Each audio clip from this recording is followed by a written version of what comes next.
The question we are solving now belongs to test series 7. It is of network theory subject. In specific, it belongs to DC network solution methodology.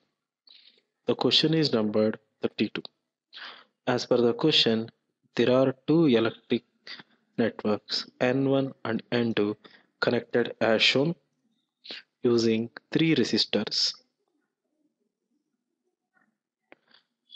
The three resistors have resistances of 5 ohms, 2 ohms, and 10 ohms.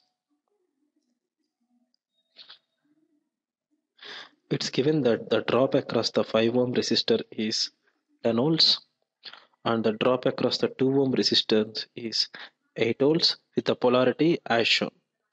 We need to find the power dissipated in the 10 ohm resistor, that is, in the resistor marked.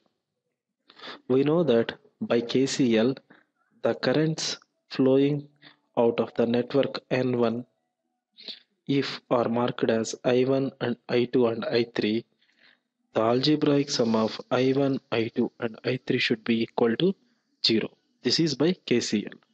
But I1 is equal to 10 by 5 ampere and I2 is equal to minus 8 by 2 ampere and I3 is the current that we need to find out.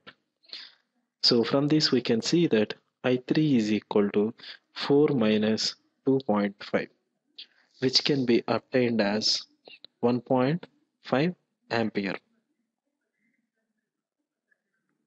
Sorry, this is 4 minus 2 ampere, so I3 can be obtained as 2 ampere.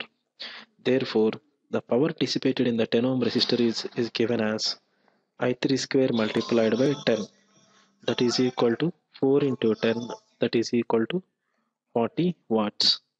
So the correct option from the given options is B.